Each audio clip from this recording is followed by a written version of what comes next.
Is that the joke? Well, there was some stuff ahead of it that I didn't hear. That's the line that they were dying laughing at. I wouldn't tell that if I were you. Too old? Oh, yes, it's been kicked. Oh. Let's talk about your brother. Oh, which brother do you want to talk about? The one that's married or the one that's in love? The tall one. Oh, yeah. Well, that's my brother Harry. He's with the FBI. Your brother's with the FBI? Yeah, they picked him up in Kansas City. So the FBI picked him up. Well, they had to. He couldn't pick himself up. Loaded again. Yeah. Poor Harry. Hasn't your family ever tried to do something about his drinking? Well, we sent him to a psychiatrist, and the psychiatrist worked and worked to get to the bottom of Harry's drinking. And finally, he found out Harry's problem. What was it? Harry likes to drink. Well, we all have our reasons. I think Harry drinks to forget. Forget what? That he's a kleptomaniac. He's a kleptomaniac. Harry was always going into stores and taking things, so you know what my mother did? What? Well, she took some adhesive, and she taped his hand shut all but this one finger.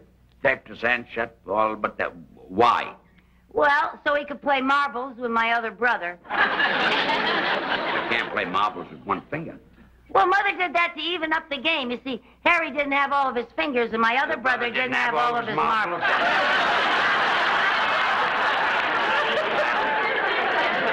That made the game even. Yes, it did. But when your mother taped up Harry's hand so that he only had one finger, did this stop his shoplifting?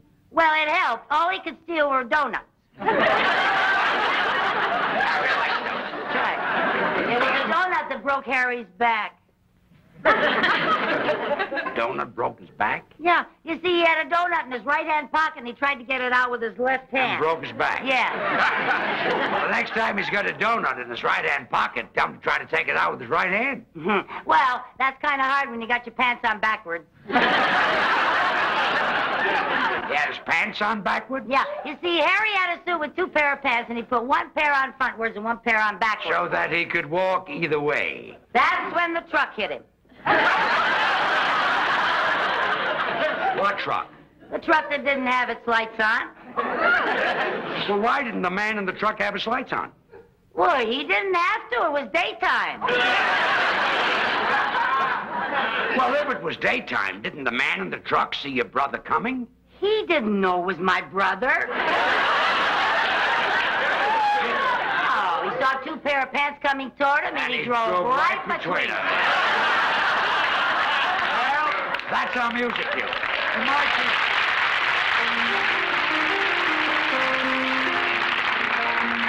Two sweethearts in a country town, the neighbors say, lived happily the whole day long. Until one day told him he must go away, she wondered then what could go wrong. He said, you know it's true, I love you best of all, and yet it's best that we should part. Just as he went away, he heard his sweetheart say, here's a pretty tempo, Lucy, play with it. Although it broke her heart.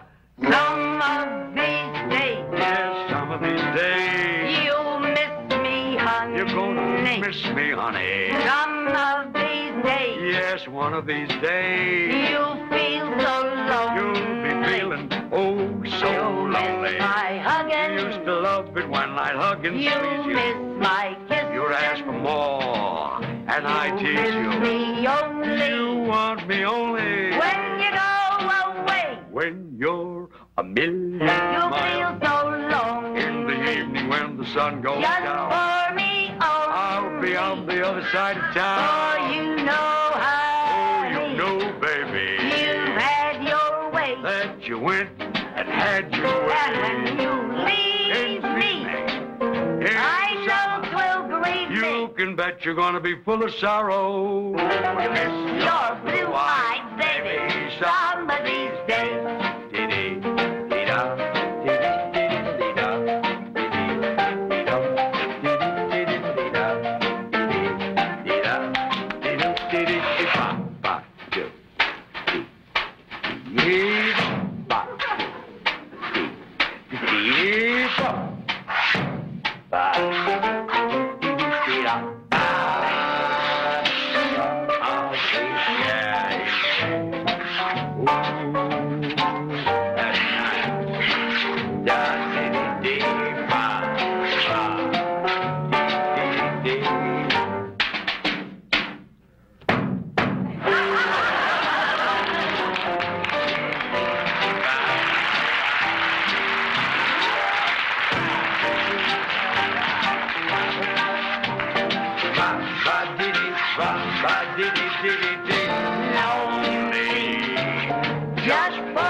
You've had your way, and when you say goodbye, wipe that tear from your eye. You're gonna miss your baby.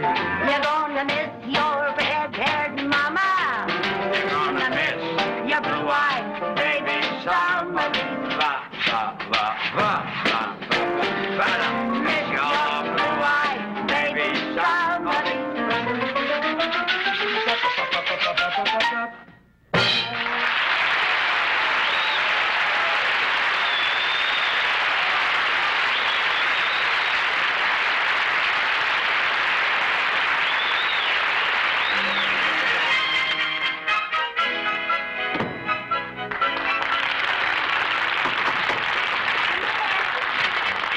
Lucy, you were just great. Thank you. Everybody out front is telling.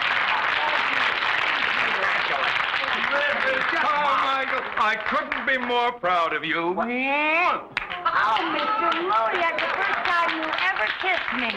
Well, banking and show business is different. You know, this girl is sensational, and the men from Las Vegas have offered $10,000 for the act. $10,000? They'll go as high as 15 if you won't sing. We'll take the 10. Did you hear that, Lucy? We're going to Vegas. Oh, that's just wonderful. You know, this is like what happened to Ginger Rogers in that picture last night. The producer saw her on the stage. She got an offer to go to Vegas, but she'd been with Fred so long that she didn't want to be... Oh, Mr. Burns, I can't go. Why not? Oh, because I can't leave Mr. Mooney. But I want you to go. Oh, no, you don't. You need me. I don't need you. I want you to leave. Oh, I couldn't leave you any more than Ginger could leave Fred. Not even when Fred pretended to be mad and said things that were very nasty to make her mad. Mrs. Carmichael, please get it through your head. I want you to go with Mr. Burns. My life would be happier without you. Happier! Happier! That's just what Fred said, because he didn't want to stand in her way. But Ginger knew that Fred needed her, just like you need me, Mr. Mooney. Now. Mr. Burns, but it just wouldn't work. I couldn't be funny out on the stage thinking about Mr. Mooney back in the bank trying to get along without me. Mr. Mooney, you must be a wonderful man. How do you inspire such loyalty? I don't know what I've done to deserve this. Well, I hope you're not mad at me, Mr. Burns. What for? This is the story of my life. But what about the engagement at Las Vegas? Well, now that I don't have a girl, I guess we'll have to pass up the $10,000. Oh, I'm just awfully sorry about it, but, you know, Mr. Burns, Mr. Mooney has... What are you